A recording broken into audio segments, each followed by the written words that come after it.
Cumin से phenol बनाना। मैंने heading लगा दिए हैं। क्यूमिन से फिनॉल कैसे बनाया जाता है याद रखना। क्यूमिन में वायु मिलाकर के 400 केल्विन ताप पर गर्म करते हैं, यानी कि ऑक्सीजन के साथ गर्म करते हैं किसको? क्यूमिन को 400 केल्विन ताप पर, तो बनता है क्यूमिन हाइड्रोपेरोक्साइड। मैं बोल रहा हूं उसको ध्यान सुनिएगा, फिर मैं लिखूंगा। क्यूमिन को ऑक्सीजन के साथ 400 केल्विन ताप पर गर्म करते हैं, या क्यूमिन को वायु के साथ 400 केल्विन तापमान पर गर्म करेंगे तो हमें बनता है क्यूमिन हाइड्रोपेरोक्साइड, जिनको डाइल्यूट H2SO4 के साथ गर्म करने पर फिनॉल प्राप्त होगा। अब ये आपके दिमाग में जाएगा नहीं, तो फिलहाल मैं लिखता हूं, आप भी नोट करिएगा। मैं लिखूंगा यहां पे क्यूमिन क्या है बताऊंगा जस्ट। क्यूमिन को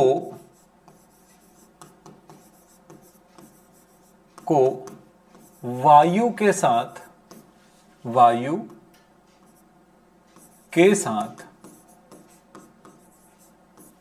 कितना टेंपरेचर बोला था? 400 केल्विन ताप पर गर्म करने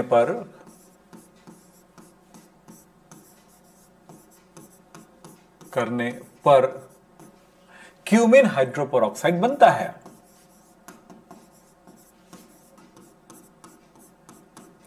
क्यूमिन हाइड्रोपेरोक्साइड बनता है। अब यहां पर देखना, क्यूमिन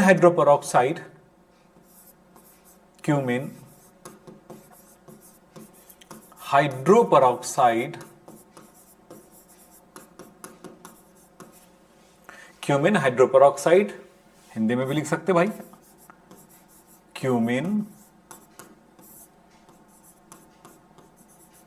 हाइड्रोपेरोक्साइड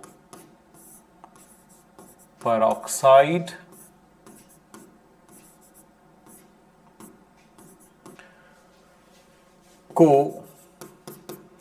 तनु H2SO4, इसको सल्फ्यूरिक एसिड कहते हैं, के साथ गर्म करने पर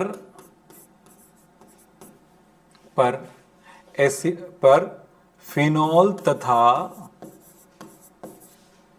तथा एसीटोन बनता है।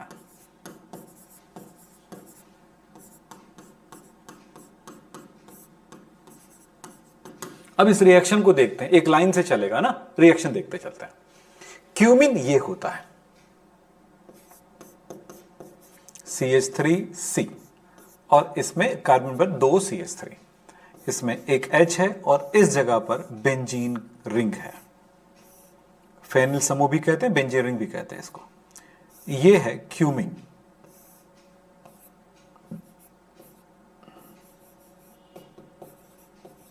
ये है क्यूमिन। इसकी अभिक्रिया कराएंगे ऑक्सीजन के साथ, वायु के साथ, O2। वायु में होता है ऑक्सीजन, उसके ऑक्सीजन से रिएक्शन होती है। ये इसको अगर हम 400 केल्विन तापमान पर गर्म करते हैं तो एक मजेदार चीज होता है, ध्यान रखना। क्या मजेदार चीज है? ये जो ऑक्सीजन है ना, ये ऑक्सीजन इस कार्बन और हाइड्रोजन के बीच में आ जाएगा, कार्बन और हाइड्रोजन के बीच में घुस जाएगा। कैसे? जरा देखते हैं कैसे घुस जाता है। चलो देखें, ये पूरा का पूरा स्ट्रक्चर आप याद कर लिए। क्या था बताओ? CH3 2 बार था, इसमें इस जगह पर H था और इस जगह पर बेंजीन रिंग थी।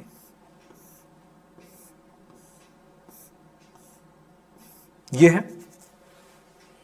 अब यहीं पर सोचो कि ये ऑक्सीजन कहां चला गया? ये ऑक्सीजन कार्बन और हाइड्रोजन के बीच में घुस गया, मतलब हमने यहां से हाइड्रोजन को हटाया और उस ऑक्सीजन को यहां पर डालते हैं। चलिए, ऑक्सीजन डैश ऑक्सीजन और H, इस तरह का कंपाउंड बनता है हाइड्रोपेरोक्साइड।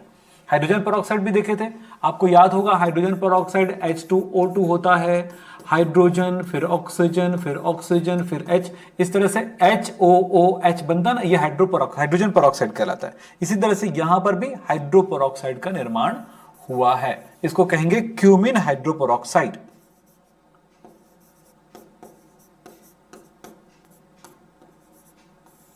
क्यूमिन हाइड्रोपेरोक्साइड कहते हैं। क्यूमिन हाइड्रोपेरोक्साइड बन गया। इसके बनने के बाद फर्दर रिएक्शन होगा, मतलब उसके आगे भी रिएक्शन होगा। उस रिएक्शन में क्या करा रहे हैं हम लोग, तनु H2SO4 डाइल्यूट H2SO4 के साथ रिएक्शन कराते हैं।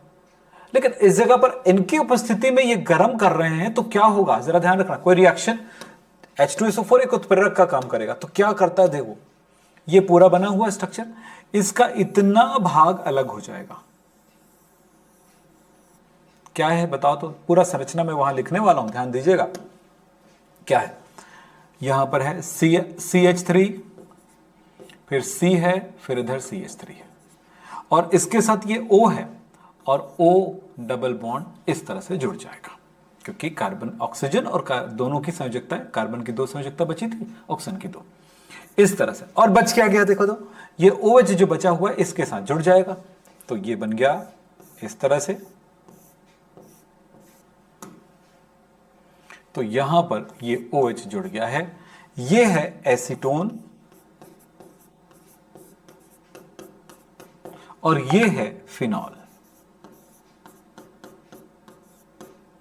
इस प्रकार से फिनॉल और एसीटोन 2 पदार्थ बनते हैं। तो यह कहलाता है फिनॉल बनाने की, क्यूमिन से फिनॉल बनाना। मेरे क्लास के साथ क्लास 11th में जुड़ना चाहते हैं, या क्लास 12th में भी जुड़ना चाहते हैं, या शिक्षक भर्ती का जो एग्जाम हो रहा है उनके लिए केमिस्ट्री की तैयारी करना चाहते हैं, तो किसी भी तरह की तैयारी करना चाहें, आप मुझे इस नंबर पर कॉल कर सकते हैं।